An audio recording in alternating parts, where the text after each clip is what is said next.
There's not much to do when all I can is thinking about you. Not doing well, don't know where you are, 'cause you're not here. It's been way too long. If I could lay down beside you, I would. Halo, assalamualaikum Besti. Welcome back my YouTube channel di Rumah Nisha. Apa kabar nih buat teman-teman semua? Semoga dalam keadaan sehat ya. Nggak henti-hentinya nih aku tanya kabar teman-teman. Oh ya, kalau aku alhamdulillah sehat. Sekarang cuaca pancaroba ya, yang nggak menentu, sering hujan kalau sore, siangnya panas gitu kan. Jadi nggak sedikit orang yang sakit ya, termasuk juga aku kemarin hampir sih, tapi nggak begitu parah. Langsung minum obat, dan vitamin C itu aku konsumsi, buah-buah yang mengandung vitamin C aku konsumsi banyak-banyak, karena kalau aku sakit nggak mungkin, pasti kerjaan rutinitas itu terbengkalai semuanya. Dan baby Ashraf nggak tahu siapa yang jaga kan, ya harus dijagalah kesehatan kita. Sekarang aku mau masak sayur sawi putih disanteni, terus sama sambal kentang kerang kering ya, nggak basah, kerang kulit itu yang udah kering, itu mau disambal. Nah, pantengin terus ya video aku, temenin aku yuk masak-masak dan bersih-bersih halaman. Happy for watching.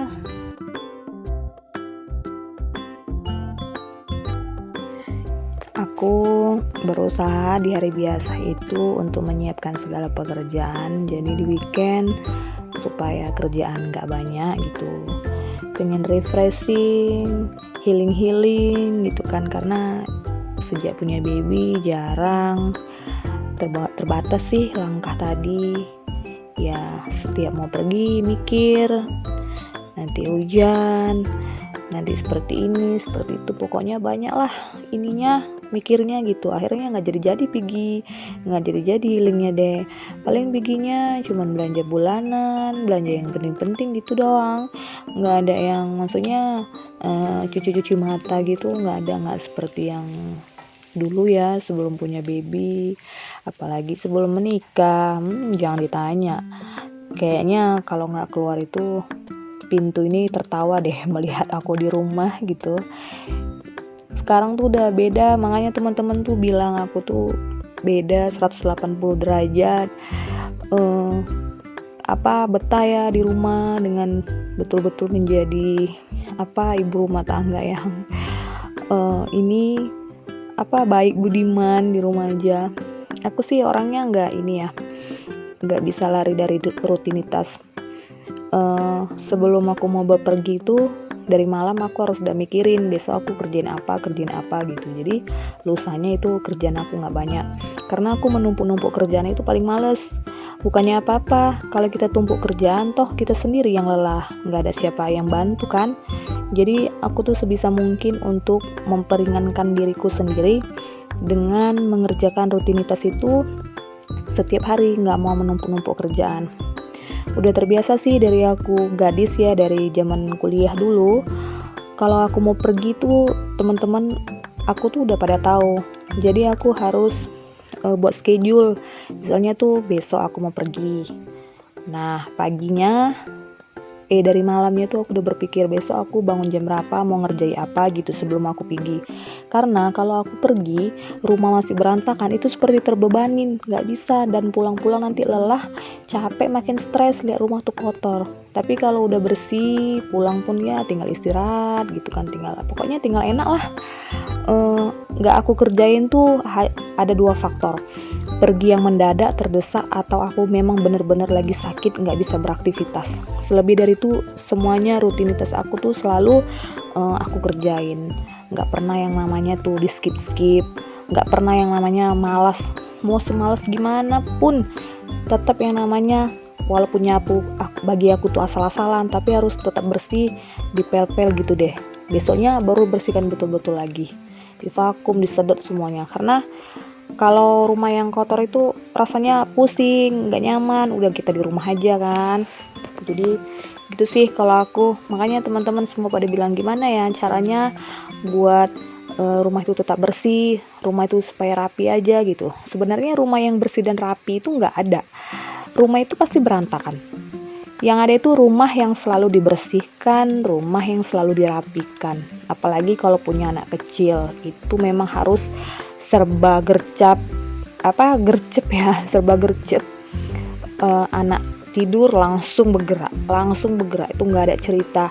Jadi dulu pernah aku punya temen, dia baru punya anak satu.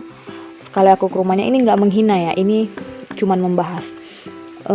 Rumahnya berantakan, kain bertumpuk-tumpuk di mana-mana. Jadi saat itu aku masih gadis, dia udah menikah, punya anak satu. Aku bilang, ya ampun, pakaianmu bertumpuk-tumpuk, aku bilang gitu kan. Nah, dia bilang begini sama aku, kamu iyalah belum punya anak, belum merasakan kayak mana, nanti juga kamu rasakan. Nah, ternyata alhamdulillah setelah aku punya anak, punya baby, aku menerapkan rumah aku sama aja dengan yang sebelum punya anak, tetap bersih, alhamdulillah. Itu sih kemauan dari diri kita sendiri ya. Kalau kita sudah menerapkan itu sebuah rutinitas, rasanya kalau nggak dikerja itu seperti ada yang kurang. Aku tuh kalau anakku tidur, si baby Ashraf tidur, gitu dia tidur, aku langsung gercep bergerak. Sebelum tidur pun otak aku langsung bekerja. Aku mau ngapain dulu? Terlebih dahulu yang mana duluan yang aku kerjain. Udah seperti itu, udah menjadi hal rutinitas lah pokoknya yang nggak bisa ditinggalkan. Jadi sebenarnya itu kembali pada diri kita masing-masing. Kalau kita meleyeh-leyehkan tubuh, ya udah tubuh kita terus keenan gitu-gitu. Rumah berantakan ya makin pusing kan. Oke, aku kebanyakan bicara ya. Ini kembali lagi nih ke topik. Ini aku potong-potong kentang dulu. Lanjut nanti aku goreng, aku sambal. Baru siap itu lanjut ke halaman. Maaf ya, aku voice overnya agak berisik karena di sini sedang lagi hujan deras. Aku kemarin suami aku pernah tuh ngingetin aku, maksudnya tuh jangan tiap hari dibersihkan, capek sendiri yang ada gitu. Tapi aku bilang kalau nggak dikerjain siapa lagi yang mau ngerjain? Emang ada yang mau bantuin? Emang kalau hari ini nggak ngerjain besok ada? Toh hari ini nggak dikerjain, besok kerjaan itu double, lebih lelah lagi. Sementara punya baby yang kegiatan itu waktunya terbatas, aku bilang gitu. Lama-lama suami aku paham sendiri. Makanya tuh kalau aku udah bersih-bersih, udah kinclong rumah, dia pulang kerja itu pakai sepatu masuk ke rumah, aku pasti ngomel. Dia tuh udah paham, pasti dibukanya langsung di depan pintu. Karena aku bilang nggak menghargai banget, orang udah capek-capek bersih-bersih. Kalau nggak mau membantu ya tolonglah jangan mengotori gitu. Jadi dia udah paham. Udah paham lah. Dan setiap teman-temannya datang atau temanku gitu, dan mereka mengakuin ya rumahku alhamdulillah bersih. Kata orang ya, bukan kata aku. Bersih banget rumahku gitu. Jadi ya menjadi kebanggaan tersendiri sih ya, karena itu bukan dibuat-buat, udah memang kebiasaan gitu.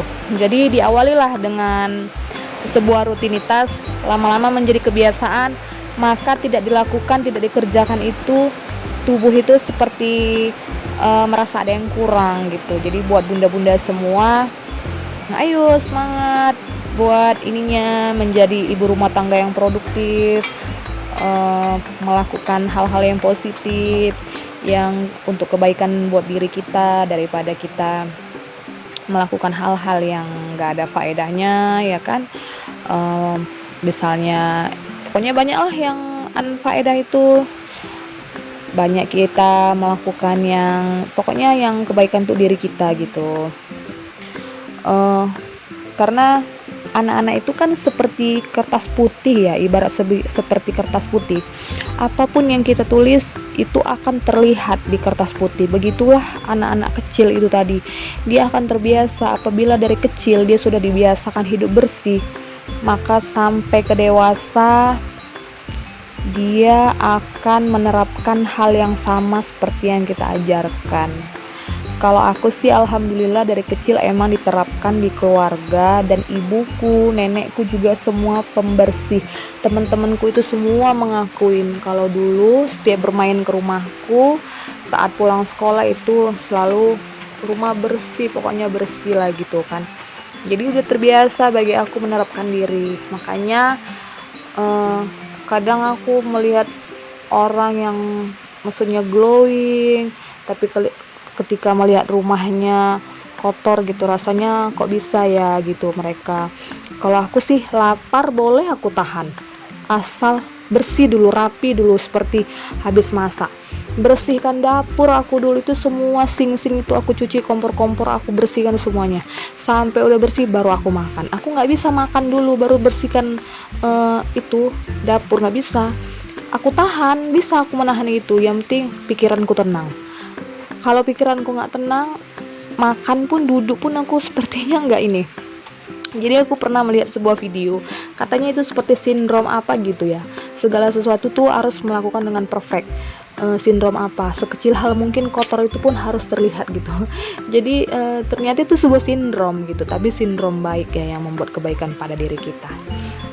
Oke, ini aku bersih-bersihkan teras nih, aku berus ya. Biasanya aku siram dan sapu-sapu doang karena ini udah kotor, debunya itu udah melekat di keramiknya, jadi terpaksa diberus pakai sabun. Nah, aku ditemani babyku. Baik budi dia melihat aku kan, udah aku mandiin, udah aku kasih susu, udah aku beri makan. Nah, aku langsung gercep nih. Oke, sekian dulu ya video dari aku. Terima kasih yang udah menemani aku bersih-bersih, masak. Jangan lupa di subscribe buat penonton baru, dan buat penonton yang lama, subscriber yang lama, terima kasih telah mengklik video ini. Sekian dulu video dari aku. Sampai ketemu di video selanjutnya. Bye.